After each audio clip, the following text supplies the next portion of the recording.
오늘은 제44장 참된 표적에 대하여 함께 말씀을 살펴보도록 하겠습니다.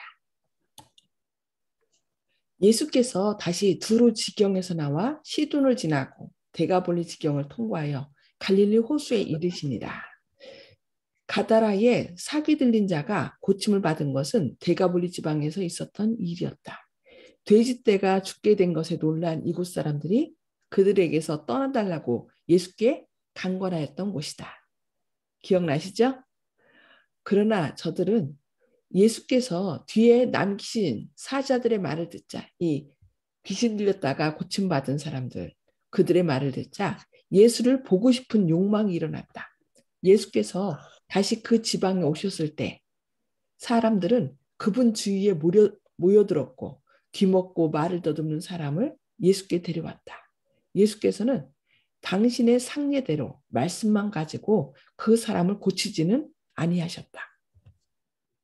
예수께서는 그를 군중에게서 따로 데리고 가셔서 손가락을 그의 귀에 대고 그의 혀에 손을 대시며 하늘을 우러러보시고 진리를 향하여 열지 아니하는 귀와 구주를 시인하기를 거절하는 혀를 생각하고 탄식하셨다. 열리라는 에바다라는 말씀에 그 사람의 말하는 기능이 회복되었다. 아무에게도 말하지 말라는 명령을 어기고 그는 자기가 고침받은 이야기를 널리 공개하였다. 예수께서 산에 오르시자 무리들이 그에게 몰려들었다. 그들은 아픈 자와 불구자들을 데리고 와서 그들을 예수의 발 아래 놓았다. 예수께서 그들을 모두 고쳐주셨다. 그들은 이방인이었지만 이스라엘의 하나님께 찬송을 드렸다. 그들은 3일 동안 계속 구주 곁에 모여 밤에는 노천에서 자면서까지 종일토록 그리스도의 말씀을 듣고 그의 하시는 일을 보고자 열망하였다. 3일이 다하였을 때 그들의 양식은 떨어졌다. 예수께서는 그들을 배고픈 채로 보내고 싶지 않으셨으므로 제자들을 불러 무리에게 먹을 것을 주라고 하셨다. 제자들은 다시 저희의 불신을 나타냈다. 그들은 벳세다에서 그들의 적은 소유가 그리스도께서 축사하심으로 무리들을 어떻게 등이 먹이실 수 있었던가를 보았으면서도 그들은 배고픈 무리를 위하여 식물을 늘이실 수 있는 예수의 능력을 믿고 그들이 가진 모든 것을 갖다 드리지 않았다. 제자들의 마음속에는 유대인적 편견이 아직도 강하게 남아있었다. 그들은 예수께 이 광야에서 어디서 떡을 얻어 이 사람들로 배부르게 할 수 있으리까라고 대답하였다. 그러나 말씀에 순종하여 그들은 그들이 가지고 있던 떡 7개와 생선 2마리를 예수께 가지고 나왔다. 무리들이 먹고 남은 조각을 7광줄이나 거두었다. 이와 같이 하여 여자들과 아이들 외에 4,000명이 원기를 회복하였으며 예수께서 그들로 기쁘고 감사한 마음으로 돌아가게 하셨다. 그런 후에 예수께서는 제자들과 함께 배를 타시고 게네사렛 평야의 남단에 있는 마가단 지방에 가시기 위하여 호수를 건너셨다. 두로와 시돈 지경에서 예수의 마음은 수로보니게 여인의 확신하는 신앙으로 말미암아 힘을 얻으셨다. 여기 예수님께서는 그 수로보니게 여인, 이방인 여인이었죠. 그 여인의 확신하는 신앙으로 말미암아 힘을 얻으셨다 이렇게 얘기했습니다. 그 수가 지방의 사마리아 여인에게서도 힘을 얻었다고 그랬고요. 백부장, 로마 백부장이죠.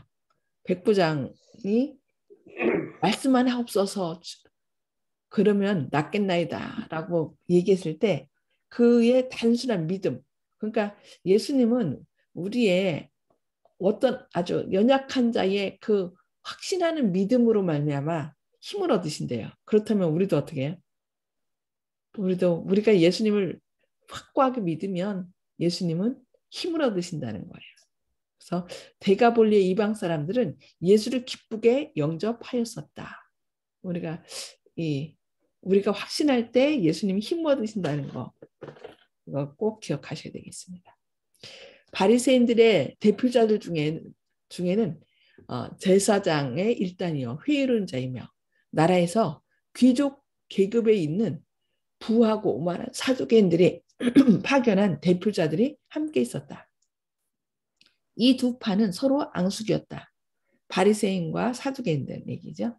사두개인들은 저희 자신의 지위와 권위를 유지하기 위하여 지배 세력의 호의를 사고 있었다. 그 반면에 바리새인들은 로마 사람들에 대한 인민의 증오를 길러서 그들의 정복자의 멍에를 벗어날 수 있는 때를 엿보고 있었다. 그러나 바리새인과 사두개인은 이제 그리스도께 대항하기 위하여 연합한 것이다. 유유상종이다. 악이 있는 곳에서는 어느 곳에서든지 선한 것을 멸하기 위하여 악과 악이 동맹하는 것이다. 이제 바리새인들과 사두개인들은 그리스도께 나와서 하늘로부터 온 표적을 요구하였다. 그러나 유대인들이 필요로 하는 것은 이런 표적이 단순히 외적인 증거로는 그들은 아무런 유익도 얻을 수 없었다. 그들에게 필요한 것은 지적 계몽이 아니라 영적 혁신이었다. 예수께서는 외식하는 자여 너희가 천기름 분별할 줄 알면서 곧 하늘을 살핌으로써 그들은 천기를 예고할 수 있었다. 시대의 표적은 분별할 수 없느냐고 말씀하셨다. 그들은 그들에게 죄를 자각하게 하는 성령의 능력으로 하신 그리스도 자신의 말씀은 하나님께서 그들의 구원을 위하여 주셨던 표적이었다. 성령의 능력, 이것이 표적이라고 말씀하고 있습니다. 예수께서 마음속에 깊이 탄식하시며 가라사대 어찌하여 이 세대가 표적을 구하느냐. 요나의 표적밖에는 보여줄 표적이 없느니라.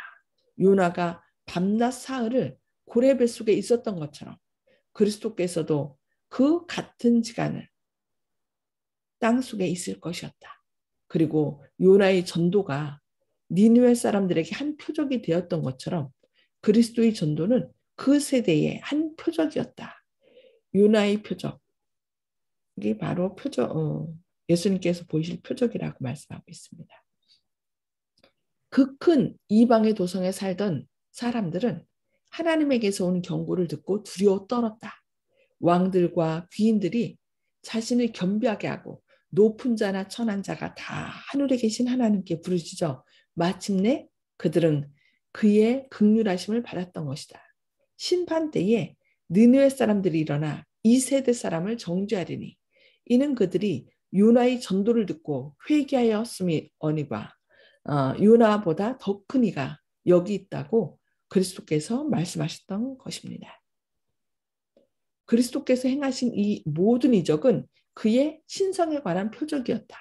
그는 메시아에 관하여 예언된 바로 그 사업을 행하시고 계셨으나 이 긍휼의 사업이 바리새인들에게는 심한 모욕이 되었다.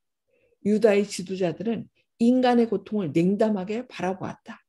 많은 경우에 그들의 이기심과 압박이 고통을 야기시켰으나 그리스도께서는 그것을 고치셨다. 그와 같이 예수의 이적은 그들에겐 질책이 되었던 것이다.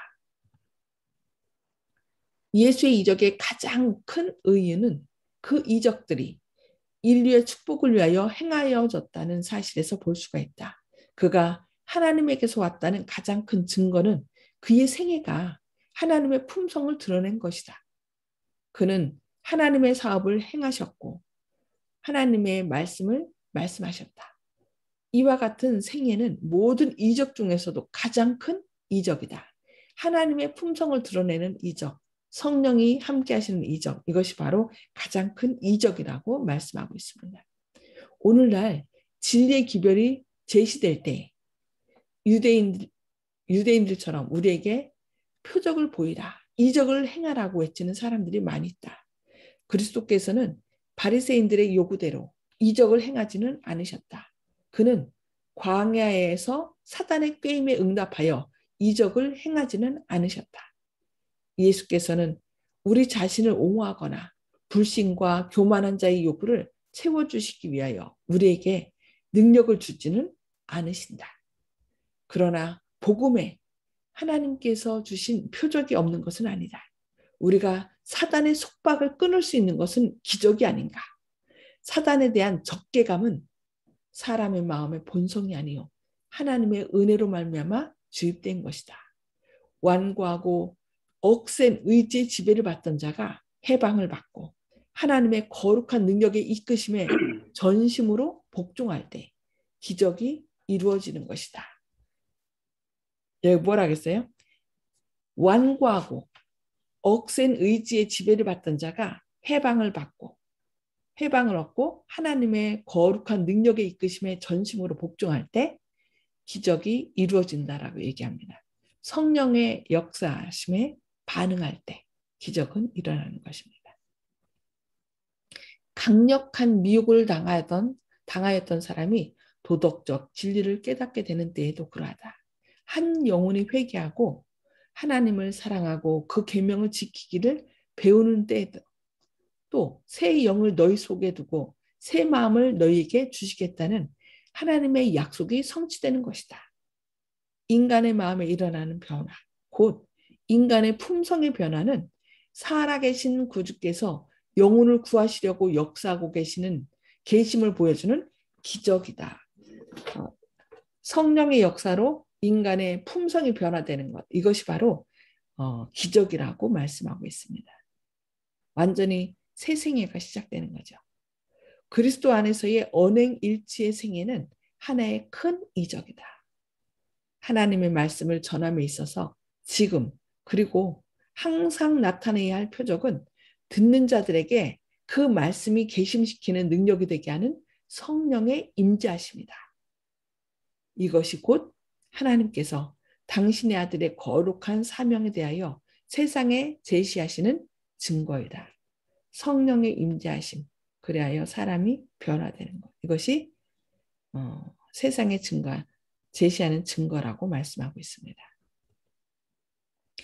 예수에게서 표적을 바라던 자들은 그들의 마음을 불신으로 강팍하게 하였으므로 예수의 품성이 하나님과 같으심을 식별하지 못하였다. 그들은 예수의 사명이 성경의 말씀을 성취시키고 있음을 알고자 하지 아니하였다.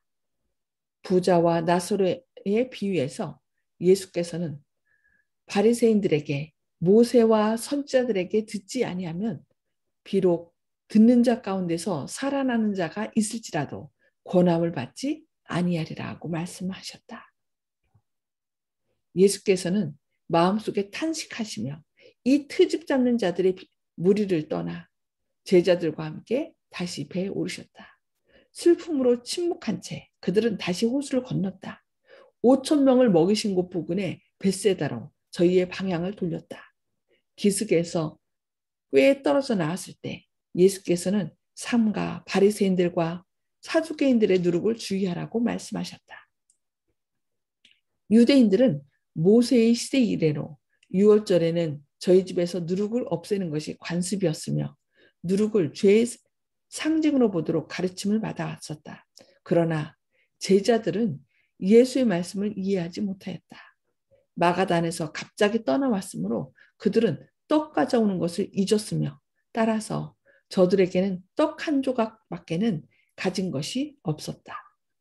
이런 환경 아래서 그들은 그리스도의 말씀을 바리새인이나 사두개인의 떡을 사지 말라고 경고하시는 말씀으로 이해하는 것이다. 그들은 믿음과 영적 통찰력이 부족하여 예수의 말씀을 이와 같이 오해하는 때가 종종 있었다. 그리하여 예수께서는 몇 마리의 생선과 보리떡 몇 조각으로 수천 명을 먹이신 당신이 그 엄숙한 경고의 말씀을 하시면서 겨우 육신의 양식에 대하여만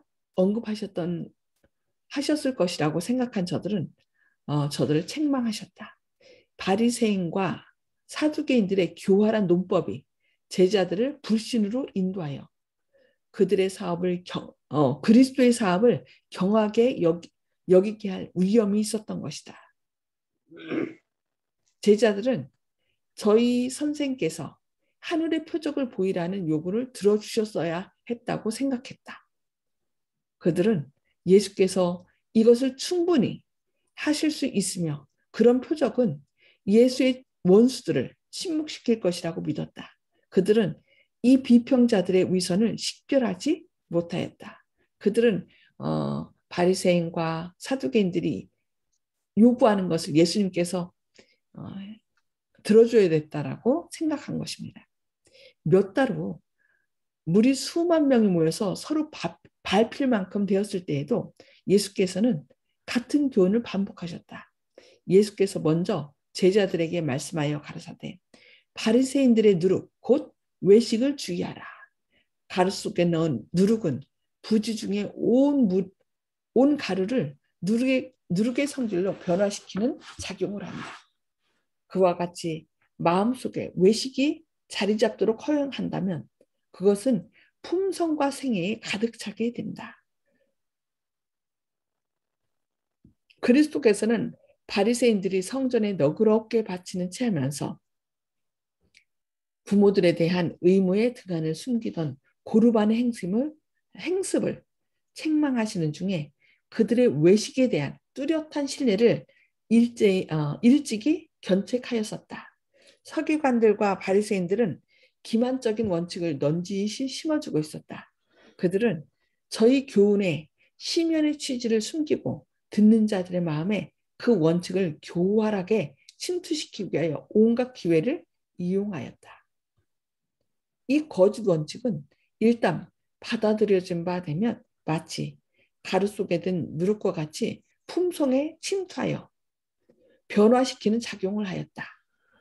사람들로 하여금 그리스도의 말씀을 받아들이기를 그렇듯 어렵게 만든 것은 바로 이 기만적인 교훈이었다.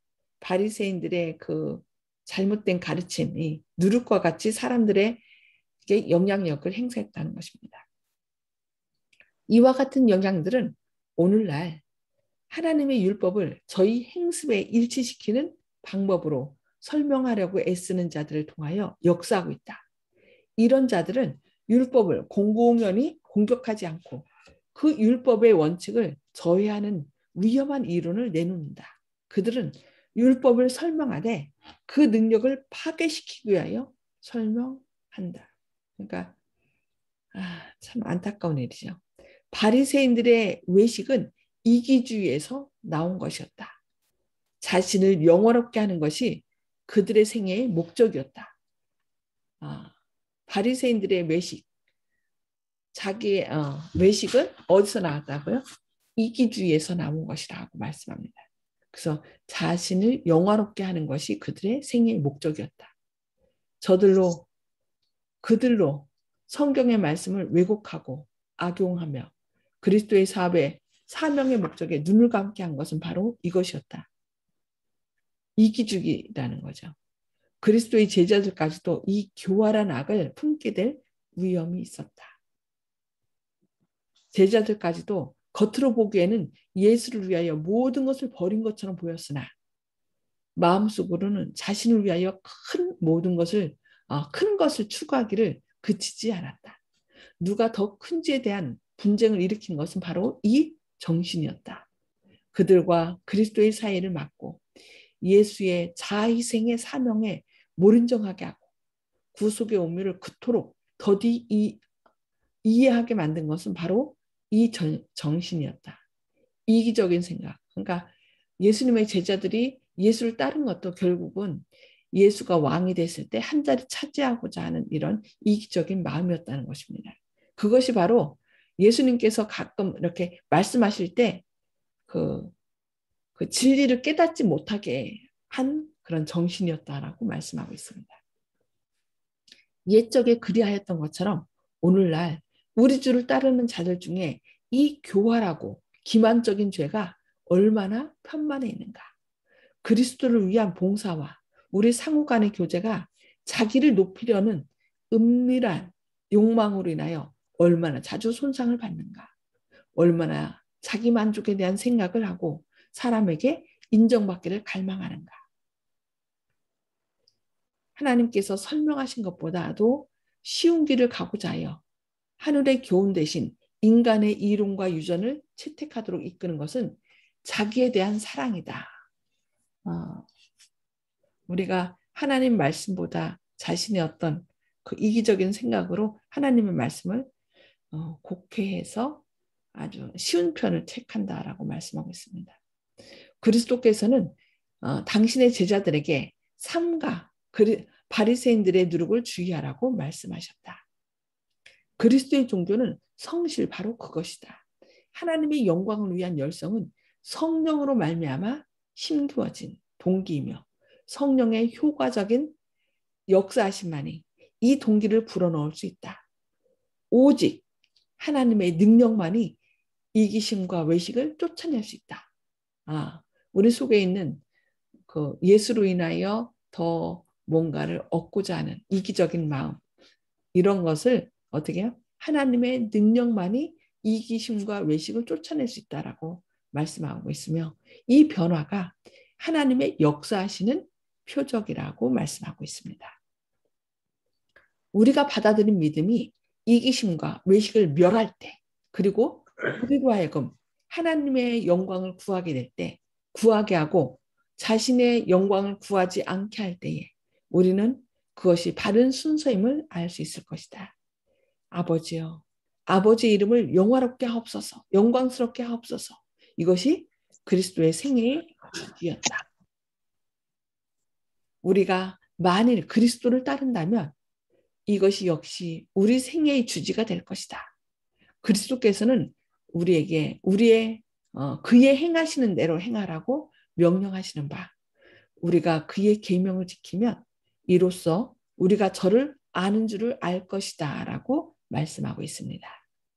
오늘은 참된 표적, 오늘 여기까지 말씀을 나누도록 하겠습니다. 복습과 나눔의 시간을 갖도록 하겠습니다. 오늘 말씀에서 예수께서는 어떻게 힘을 얻는다고 말씀하셨는지 혹시 기억하시나요?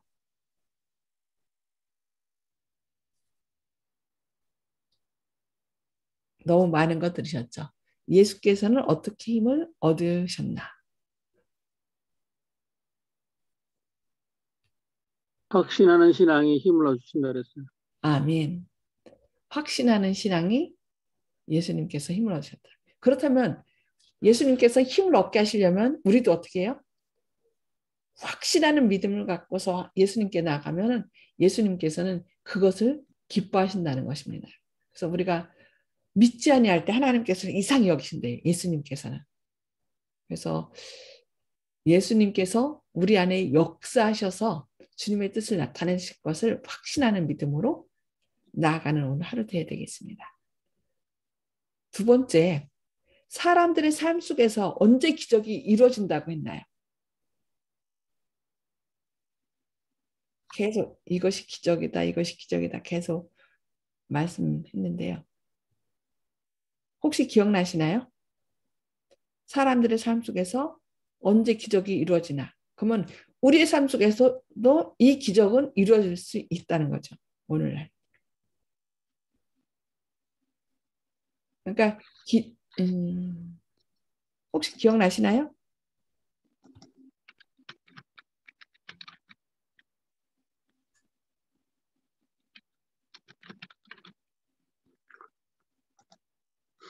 완고하고 억센 의지의 지배를 받던 자가 해방을 얻고 하나님의 거룩한 능력의 이끄심으로 전심으로 복종할 때, 그러니까 성령의 임재하심으로 말미암아 사람이 새롭게 뭐 할 때? 거듭날 때 기적이 이루어진다고 말씀했습니다. 그러니까 자아가 죽는 거죠. 완고하고 억센 의지의 지배를 받던 자가 완전히 성령의 역사로 그 삶이 바뀔 때, 그것이 바로 기적이라는 것입니다. 그래서 죽은 자가 살아나는 것도 중요하지만 내 안에 성령님께서 역사하셔서 내 삶을 완전히 하나님의 품성으로 바꿔주는 것, 그것이 바로 기적이라고 말씀하고 있습니다. 자, 오늘 말씀을 통해서 감명받은 거 있으면 좀 나눠주시기 바랍니다. 어느 분부터 말씀하실까요? 송 집사님? 저는 그냥 통과하겠습니다. 네, 감사합니다. 허원희 장로님? 예, 저희들의 그 완고한 그 생각을 접고 예수님 말씀에 순종하면 기적이 일어난다는 그 말에 아주 감명을 받았습니다. 또 그런 일은 일어나고 있습니다. 예. 아멘. 맞아요. 순종하면 하나님께서 역사하십니다. 그러니까 말씀 속에는 그 말씀을 이룰 수 있는 모든 능력이 수단과 방법이 다 포함되어 있대요. 그러니까 순종만 하면은 그 일은 이루어지는 것이죠. 윤 장로님. 예, 요즘 사람들은 자신을 잘 광고하는 그런 시대거든요. 그래서 PR 시대라고 하는데 예. 자신을 높이려고 하는 그런 이야기들을 사람들한테 많이 해요. 내가 왕년에 어땠다 뭐 이렇게 얘기를 하는데 그런 것들이 그 예수님께서 말씀하신 것하고 좀 반대되는 것 같아요. 그래서 우리가 어떤 삶을 살아야 될지, 그래서 사람들이 이제 그 자신을 높이기 위한 이기주의에 빠져서 그걸 가지고 외식했다 그러는데, 우리도 이제 그렇게 지금 살고 있지 않은가, 정말 우리가 하나님의 품성을 드러내는가, 우리가 하나님의 품성을 드러낼 때 이적이 나타나는 것이라 그랬는데, 그런 걸 한번 생각해 봤으면 좋겠습니다. 아멘. 다 외식하는 자, 자기를 좀 포장하죠. 속에는 이기적인 생각이 있는데 그것을 감추려고 이렇게 하는 걸 볼 수 있습니다. 자, 저는 여기 오직 하나님의 능력만이 이기심과 외식을 쫓아낼 수 있다. 이 변화가 하나님의 역사하시는 표적이다. 라고 이렇게 얘기했는데, 죄송합니다. 조영식 형제님.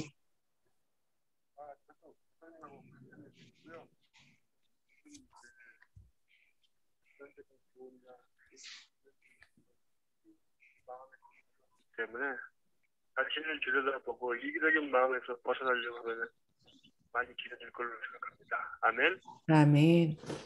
예. 오늘도 성령님의 역사하심으로 인하여 우리의 이기심을 버리고 새롭게 변화하는 그런 하루 되시기 바랍니다. 기도하시고 개인 기도 나누시겠습니다.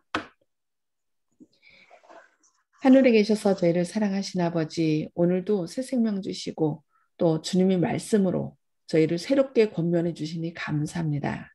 표적은 죽은 자가 살아나는 것이 아니라 우리 속에 성령님께서 역사하실 때 우리의 죄된 생각에 대하여 죽고 주님의 품성으로 새롭게 거듭나는 것이 바로 참된 기적임을 우리에게 말씀해 주시니 감사합니다.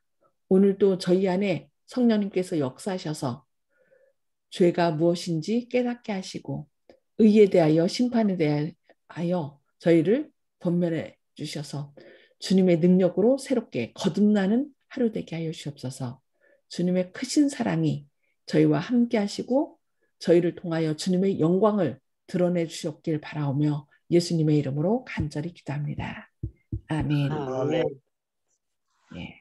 오늘도 하나님의 능력이 함께 하시는 그래야 새롭게 거듭나는 하루 되시길 바랍니다. 감사합니다.